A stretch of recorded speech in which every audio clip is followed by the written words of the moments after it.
तो कैसे हैं बच्चों आप लोग? सब बढ़िया? पढ़ाई मस्त चल रही है? क्वेश्चन चल रहे हैं आजकल? तो बच्चों हम लोग एनसीईआरटी में रिलेशंस एंड फंक्शन की मिसलेनियस एक्सरसाइज पर आ गए हैं, है ना। रिलेशन एंड फंक्शन जो कि चैप्टर सेकंड है, इसकी मिसलेनियस एक्सरसाइज हम लोग देखो आज करेंगे। ठीक है बच्चों, तो मिसलेनियस एक्सरसाइज हम लोग आज करेंगे, ध्यान रखना।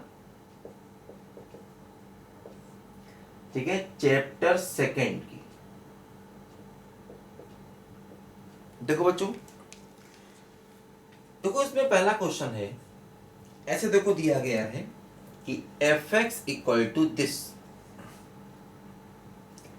एक्स स्क्वायर, और x है 0 से लेकर के 3 तक, 3x, और x है 3 से लेकर के 10 तक।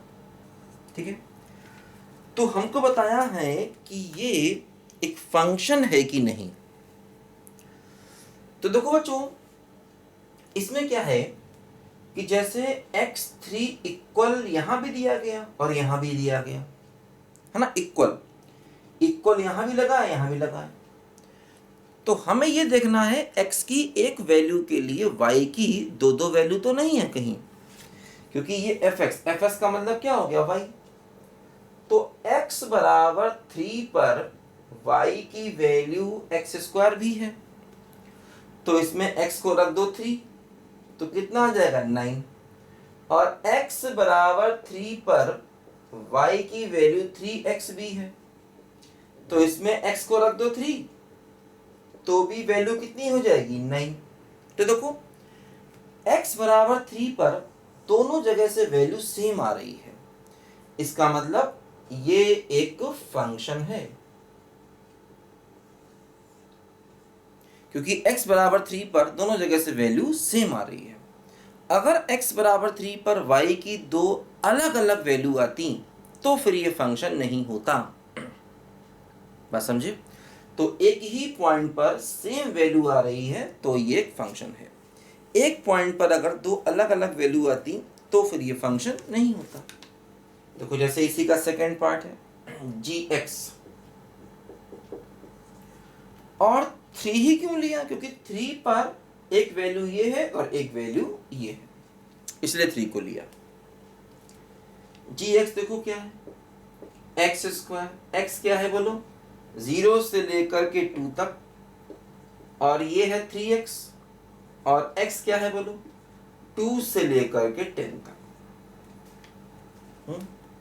अब देखो, अगर हम x बराबर 2 लेते हैं तो gx क्या है बोलो, एक्स स्क्वायर। तो इसमें 2 रखो तो वैल्यू क्या आ गई, 4 आ गई। अच्छा, और देखो x बराबर 2 पर gx की वैल्यू 3x भी है, इसमें x को 2 रखो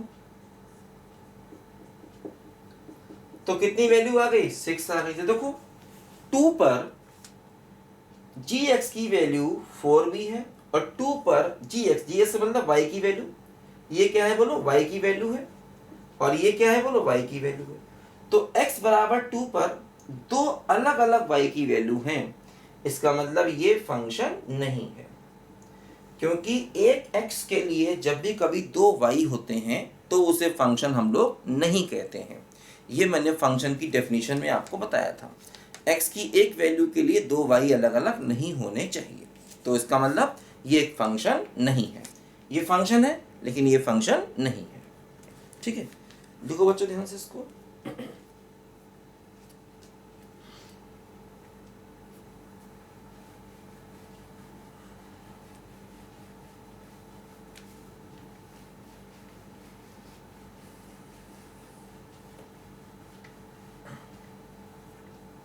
देखो आगे आ जाए बेटा, सेकेंड क्वेश्चन पे आ जाए।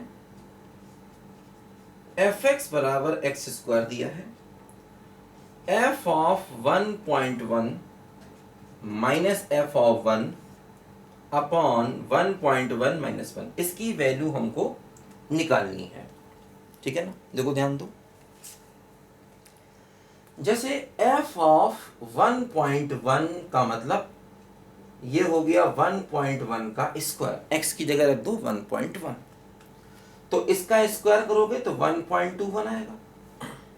ठीक है, एफ ऑफ 1 एक्स की जगह 1 रख दो तो वैल्यू 1 आएगी। बस समझे?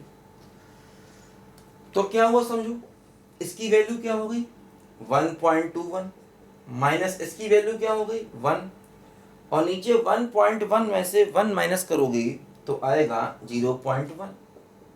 देखो ऊपर क्या आएगा 0.21 अपॉन 0.1, इसको हटा दिया तो ऊपर 10 गया, इसको हटा दिया तो नीचे 100 आ गया, तो क्या बचा बोलो 210 अपॉन 100, एक जीरो कटेगा तो कुल मिला के वैल्यू क्या आएगी बोलो 2.1। तो बच्चों यही हमारे क्वेश्चन का आंसर है 2.1। ठीक है बेटा, तो काफी इजी क्वेश्चन है ये, बस हमें फंक्शन की वैल्यू को रखना है। ठीक है, एफ ऑफ 1.1 निकालना है और एफ ऑफ 1 निकालना है, इसी से निकलेंगी दोनों चीजें। ठीक है, और नीचे तो खैर सिंपल दिया ही गया है। चलो आगे बढ़ते हैं।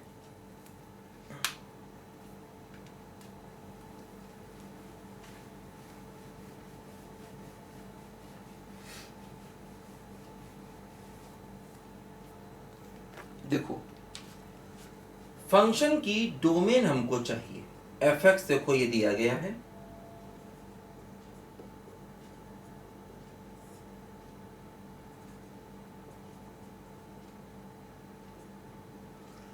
अब हमें ये देखना है कि इस फंक्शन का डिनोमिनेटर 0 नहीं होना चाहिए। देखो ये मैंने बताया था रैशनल फंक्शन है, और रैशनल फंक्शन में हमें ये देखना है कि आखिर डिनोमिनेटर 0 कब होगा।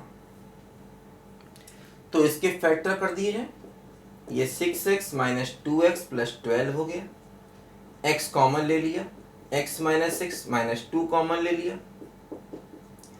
तो हो गया x माइनस 6 और x माइनस 2। तो x की दो वैल्यू आ गई 6 और 2, यानी x की ये वैल्यू हमें नहीं लेनी है, क्योंकि इस वैल्यू को लेने पर डिनोमिनेटर 0 हो रहा है। तो अगर हमें इस फंक्शन की डोमेन चाहिए है तो वो हो जाएगी r माइनस दीज 2 पॉइंट्स, यानी कि 6,2। तो अगर हमें फंक्शन की डोमेन चाहिए तो वो इन दोनों पॉइंट्स को निकालना पड़ेगा, किस में से, रियल नंबर में से, क्योंकि इन दोनों ऐसे पॉइंट हैं जो कि डिनोमिनेटर को 0 बनाते हैं। तो ये दोनों पॉइंट्स हमें नहीं चाहिए, तो ये हमारे फंक्शन की डोमेन का बेटा आंसर हो जाएगा r माइनस 6,2। बात समझे? चलो आगे बढ़ते हैं। देखो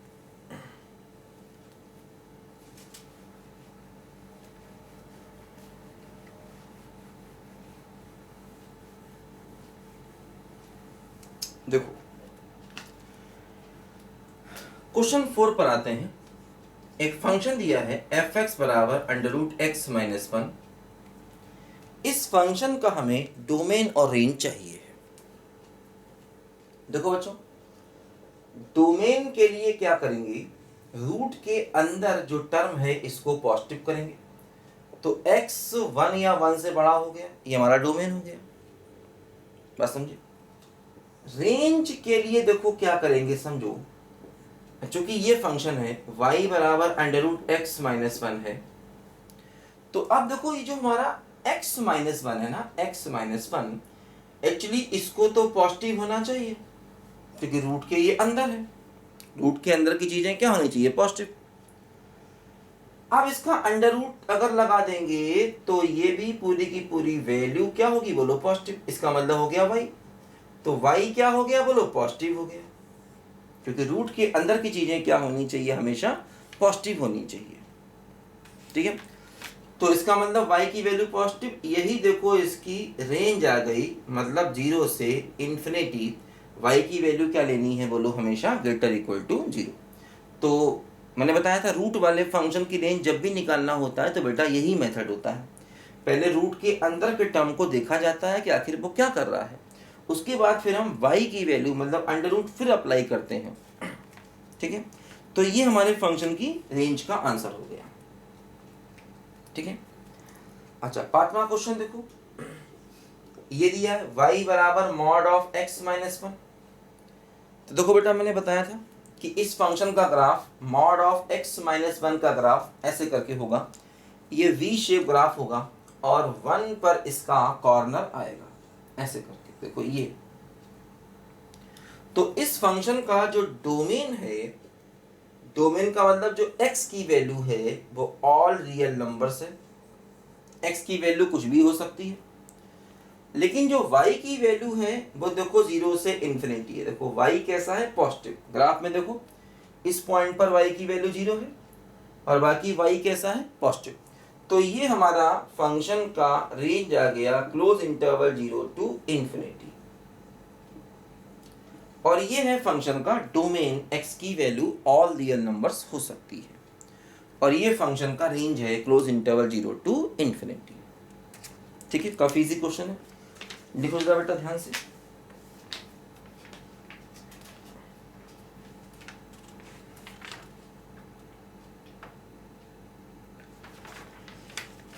अच्छा बच्चों, आ जाते हैं देखो क्वेश्चन नंबर 6 पर। देखो बेटा, क्वेश्चन नंबर 6 जो है ये आईआईटी का आया हुआ सवाल है। मिसलेनियस एक्सरसाइज में आपको आईआईटी के आए हुए सवाल अक्सर मिलेंगे, ध्यान रखना। ठीक है, चाहे 11 की मिसलेनियस हो चाहे 12 की मिसलेनियस हो, लेकिन ये मैं समझना टफ है। ये सब मैंने कराया हुआ है आपको। एक बार बेटा थ्योरी को अच्छे से पढ़िए। इस टॉपिक की डिटेल थ्योरी मैंने समझाई हुई है। थ्योरी से मतलब उसमें ही बहुत सारे क्वेश्चंस हैं, और शायद ये क्वेश्चन मैंने उसमें कराया हुआ है आपको थ्योरी में पहले से ही। देखो ये क्वेश्चन अपने पास है, एफ फंक्शन ये दिया गया है x comma x square y 1 plus x square और x बिलोंग्स टू r। इस फंक्शन की रेंज चाहिए। देखो क्या मतलब हुआ, ये x है और ये क्या है बोलो, y, x कॉमा वाई। तो y की वैल्यू क्या हो गई, x square upon 1 plus x square, इसको आप ऐसे समझिए, और x बिलोंग्स टू r है। हमें इस फंक्शन का चाहिए है क्या बोलो, रेंज चाहिए, रेंज। देखो y की वैल्यू चाहिए, फंक्शन की रेंज चाहिए, मतलब क्या बेटा होगा, y की वैल्यू चाहिए। देखो क्या हो जाएगा यहाँ पर, समझो जरा ध्यान से। ये रैशनल फंक्शन है, तो y plus y x square बराबर एक्स स्क्वायर, क्रॉस मल्टीप्लाई किया तो एक्स स्क्वायर को इधर ले गए,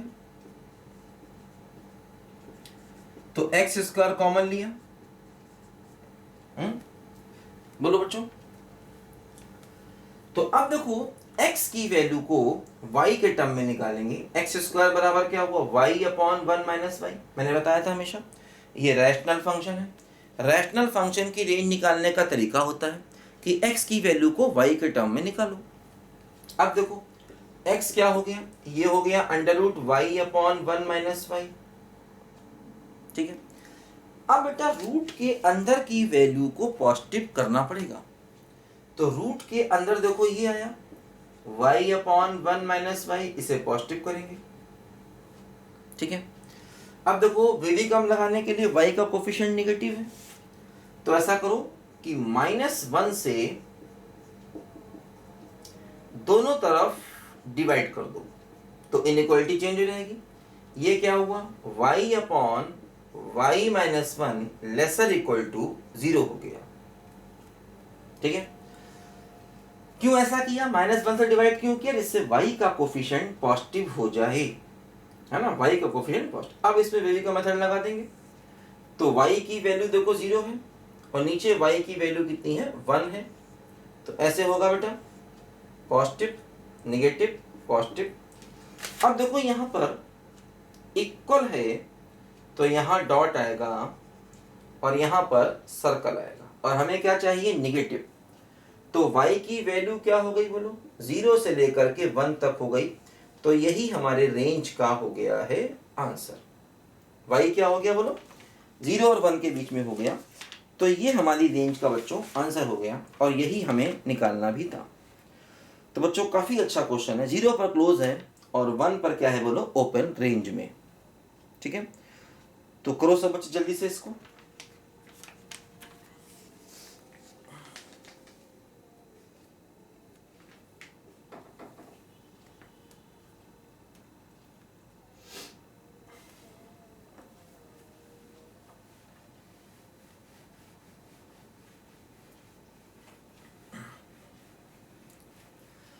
दुनिया में तेरा है बड़ा नाम, आज मुझे भी तुझसे पड़ गया काम, मेरी विनती सुने तो जानू, मानू तुझे मैं राम, राम नहीं तो सारी दुनिया में तुझको मैं कर दूंगा बदनाम।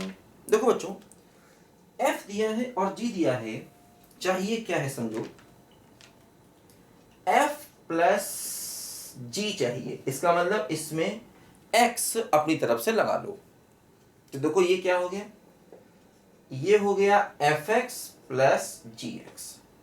तो fx की वैल्यू x प्लस 1 और 2x माइनस 3, तो हो गया 3x माइनस 2।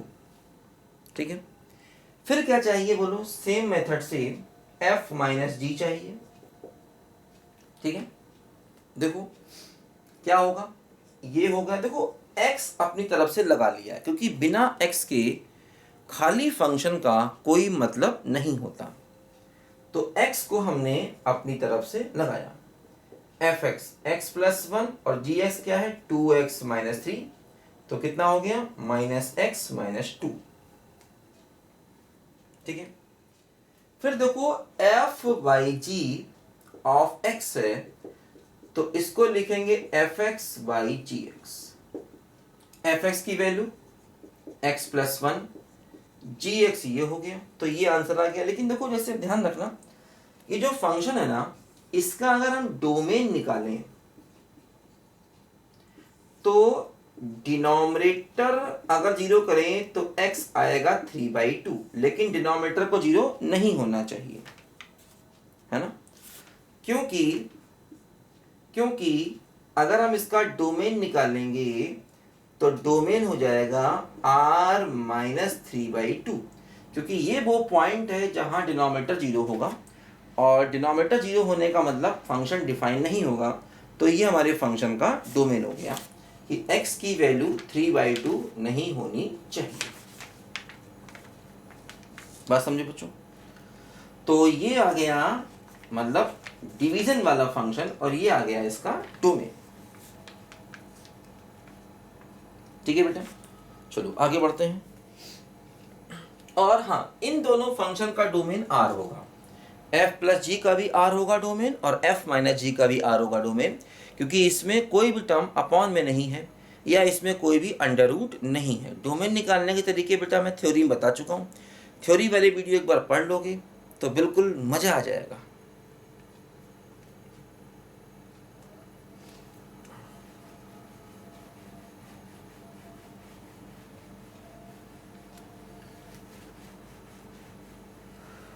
देखो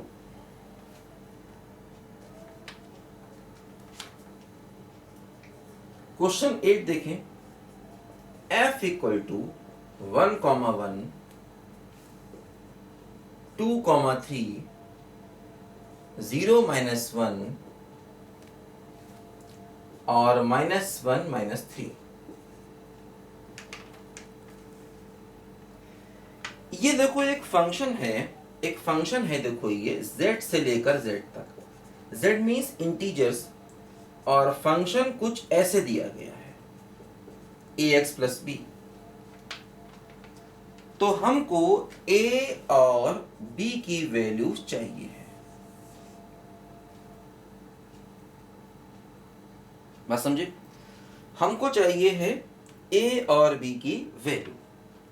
ठीक है, देखो ध्यान दो, सबसे पहले क्या दिया है 1,1।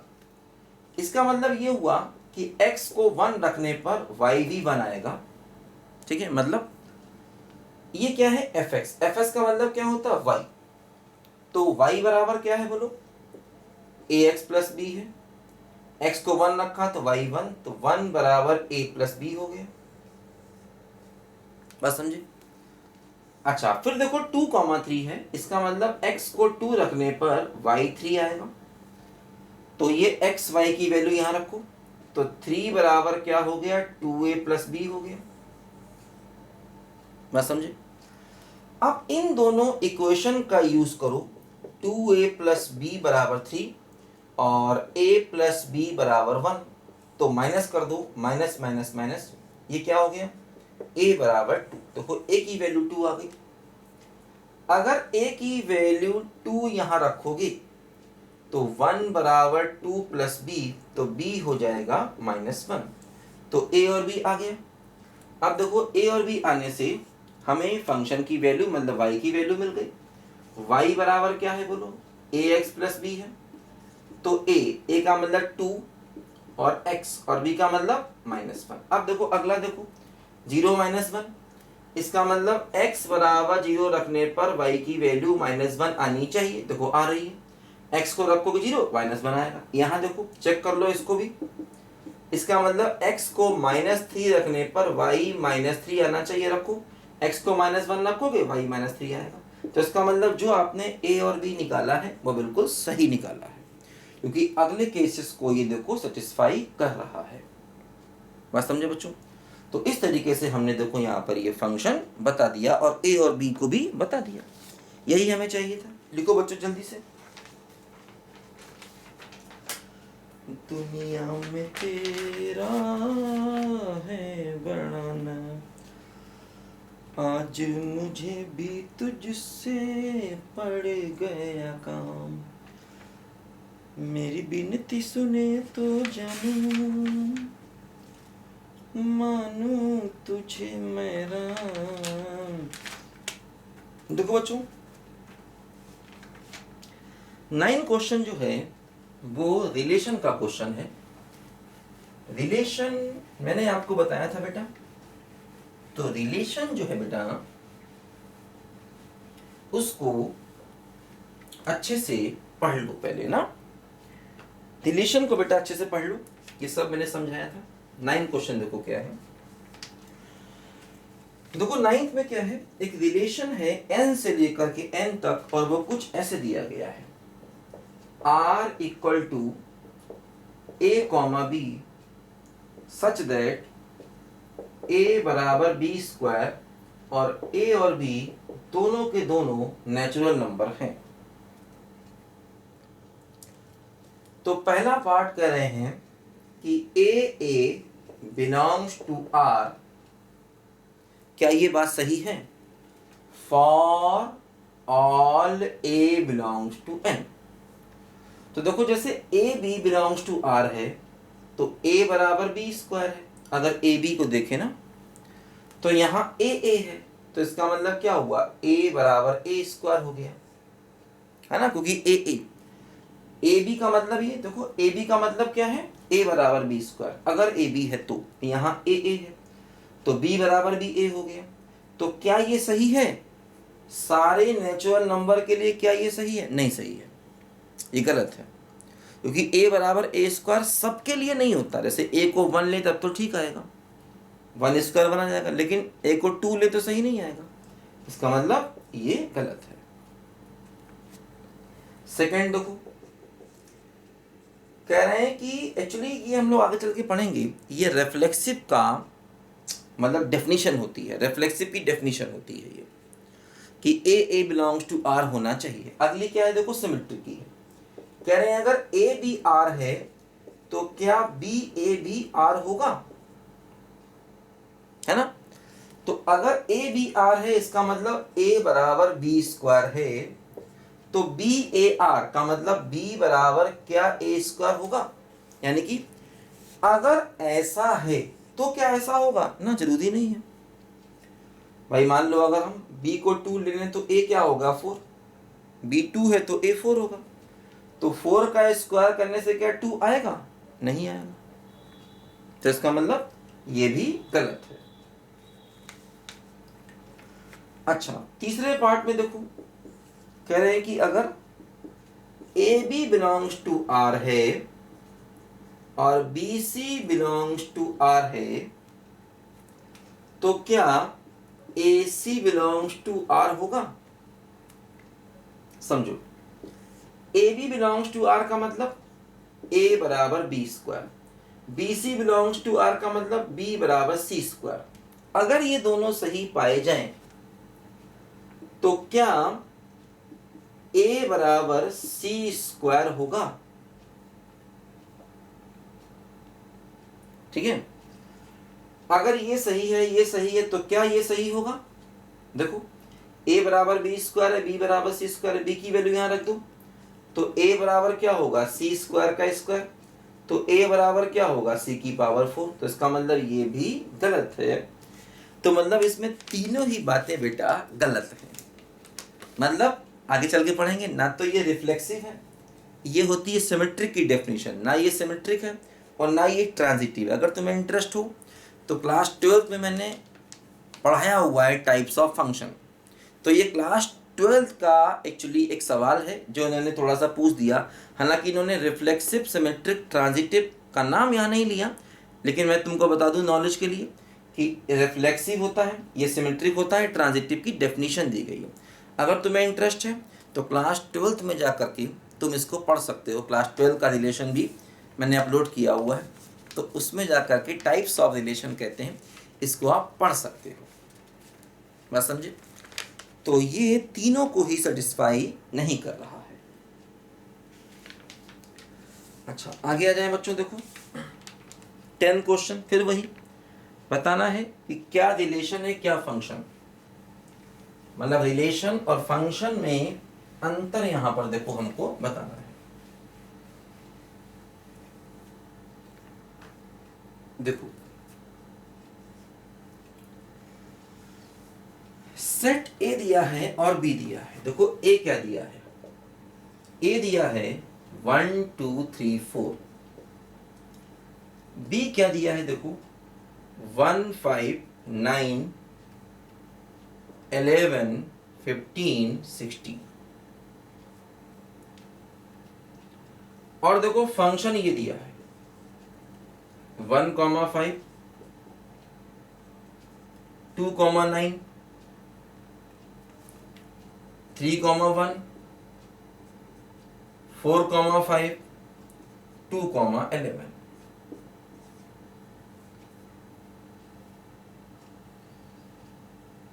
देखो कह रहे हैं क्या ये रिलेशन है। देखो पहला तो कह रहे हैं कि क्या एफ जो है, ये भी यही सवाल पूछ रहे हैं, क्या ये रिलेशन है। देखो इंटरेस्टिंग, तो देखो चेक करें ए में क्या क्या है और देखो बी में क्या क्या है। ए में क्या क्या है 1 2 3 4 4 एलिमेंट्स है। बी में क्या क्या है, देखो 1 5 9 11 15 16। देखो 1 जा रहा है 5 के पास, ठीक है चला गया। 2 जा रहा है 9 के पास, 2 गया 9 के पास, ठीक है।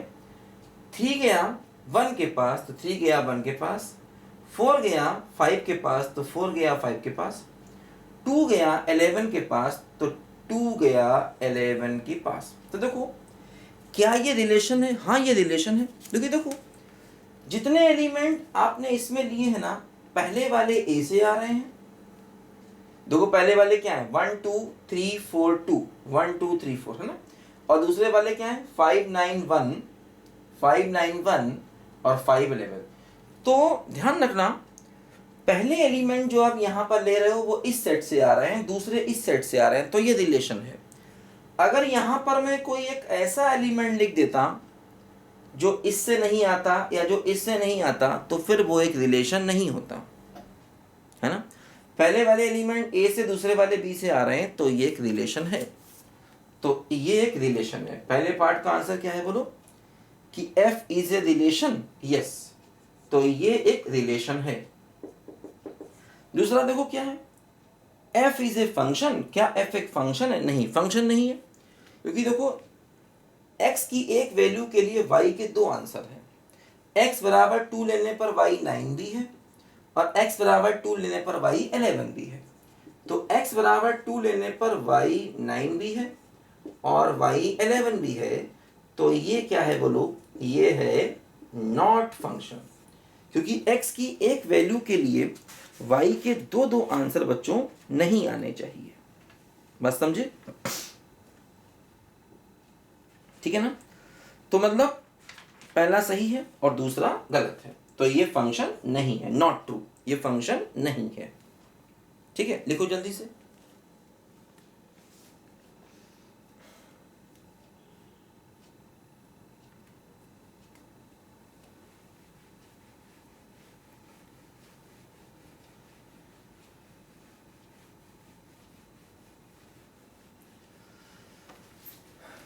दुनिया में तेरा है बड़ा नाम।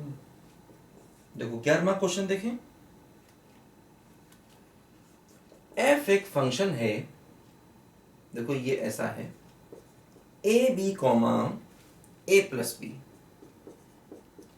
और ए और बी दोनों जेड को बिलोंग करता है। जेड का मतलब क्या हो गया बेटा? जेड का मतलब क्या हो गया? इंटीजर्स, है ना। तो कहते हैं देखो यहां पर कि क्या ये एक फंक्शन है? देखो देखो ये ऑर्डर्ड पेयर है, तो इसका मतलब x की वैल्यू हो गई ए बी और y की वैल्यू हो गई a प्लस बी, है ना। f क्या होता है? x कॉमा वाई, तो ये x हो गया और ये y हो गया। तो पूछते हैं क्या ये एक फंक्शन है? देखो जैसे अगर मैं x को 2 ले लूं तो इसका मतलब ए बी बराबर 2। अब अगर ए बी 2 है तो a की वैल्यू 2 और b 1 हो सकता है, और a -2 और b -1 भी हो सकता है, क्योंकि तब भी इसको मल्टीप्लाई करने पर 2 आएगा। लेकिन देखो अगर आप ये वाला केस लोगे, a को 2 b को 1 लोगे तो y हो जाएगा 3, और अगर ये वाला केस लोगे a को -2 और b को -1 तो y हो जाएगा -3। इसका मतलब देखो ये हुआ कि x बराबर 2 लेने पर y की 2 वैल्यू हो जाएंगी। x की एक वैल्यू के लिए y की दो वैल्यू हैं। इसका मतलब ये एक फंक्शन नहीं है, नॉट फंक्शन, क्योंकि x की एक वैल्यू के लिए बच्चों y की दो वैल्यू नहीं होनी चाहिए। ठीक है, तो इसका मतलब f जो है बेटा वो एक फंक्शन नहीं है, क्योंकि x की एक वैल्यू के लिए y की 2 वैल्यू कभी भी नहीं होनी चाहिए। ठीक है ना। चलो आगे बढ़ते हैं बच्चों।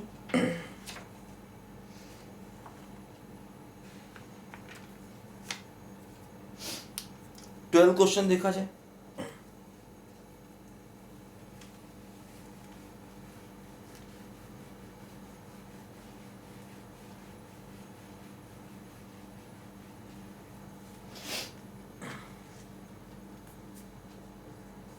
देखो ए सेट दिया गया है इस तरीके, देखो 9 10 11 12 13। फंक्शन दिया गया है बोलो a से लेकर के n तक, और फंक्शन क्या है? Highest prime factor of n। तो जो फंक्शन की वैल्यू है देखो वो है highest prime factor of n। ठीक है, हाईएस्ट है ना, highest prime factor of n। जैसे कि मान लो अगर मैं n को 9 लेता हूं तो f9 क्या आएगा, है ना, मतलब f9 आएगा। देखो जैसे 9 के फैक्टर्स निकालो तो क्या क्या होंगे? 1 3 9। 9 के फैक्टर मतलब जिन जिन से 9 डिवाइड होता है वो 1 3 9 है। तो इनमें प्राइम क्या है? 3, और वही सबसे बड़ा, तो इसकी वैल्यू 3 लेनी होगी, क्योंकि fn का आंसर आएगा n का ऐसा प्राइम फैक्टर जो सबसे बड़ा हो। तो n को 9 लेने पर fn की वैल्यू 3 आएगी। अच्छा अगर n को 10 लिया जाए, देखो f10 क्या होगा? फिर से देखो 10 के प्राइम फैक्टर देखो, 10 के फैक्टर देखो 1 2 5 10, तो सबसे बड़ा प्राइम फैक्टर कितना है? 5, तो इसकी वैल्यू हो गई है 5। ठीक है, तो सबसे बड़ा प्राइम फैक्टर है 5। अच्छा n को 11 ले लो, तो 11 के देखो फैक्टर्स क्या क्या है? 1 और 11, तो बड़ा प्राइम फैक्टर कितना है 11, ठीक है। n को 12 ले लो तो F12, 12 के देखो फैक्टर्स क्या क्या हैं, 1 है, 2 है, 3 है, 4 है, 6 है, 12, मतलब जिन जिन से 12 डिवाइड होगा वो ये है 1 2 3 4 6 12। अब देखो इसमें प्राइम क्या है, प्राइम है 3 और यही सबसे बड़ा, ऐसे 2 भी प्राइम होता है लेकिन सबसे बड़ा प्राइम क्या है 3, तो इसका आंसर भी 3 आ गया। अच्छा, अगर n को 13 लिया जाए, देखो 13 के फैक्टर्स क्या क्या हैं बोलो, 1 और 13, तो सबसे बड़ा प्राइम फैक्टर क्या है बोलो 13 है, तो इसका आंसर 13 ही हो जाएगा। तो देखो इस फंक्शन की रेंज क्या क्या आ गई, रेंज का मतलब फंक्शन के क्या क्या आंसर आ गए। देखो 3 आ गया, 5 आ गया, 11 आ गया, 3 है लेकिन 3 को एक बार लिख चुके, उसको दोबारा नहीं लिखेंगे, 13 आ गया। तो देखो ये हमारी फंक्शन के बेटा रेंज के आंसर आ गए। रेंज का मतलब ये हुआ कि फंक्शन की वैल्यूज क्या क्या मिल रही हैं, तो 3 5 11, 3 दोबारा नहीं लेंगे 30, ये हमारी फंक्शन की वैल्यूज हमको मिल रही हैं। तो बस यही हमको निकालना था कि फंक्शन की रेंज क्या है, ठीक है। मतलब n को 9 लेंगे तो fn क्या होगा, fn होगा 9 का सबसे बड़ा प्राइम फैक्टर जो कि 3 है। बात समझे। तो इस तरीके से बेटा हमने ये एक्सरसाइज कंप्लीट कर ली। तो काफ़ी मज़ा आया, मतलब ये सवाल करके। आप लोग प्रैक्टिस करिए घर पे, अगर एक बार देख के कर रहे हैं तो कम से कम एक बार आप इस पूरी एक्सरसाइज को बिना देखे करिए, काफ़ी अच्छे सवाल हैं, ठीक है बच्चों। तो मिलते हैं बच्चों अगले एक्सरसाइज में, अगले चैप्टर में, फिर ब्रेक के बाद। तब तक आप देखते रहिए हरिओम बाबा का चैनल HD मैथमेटिक्स, ठीक है बच्चों। Bye bye.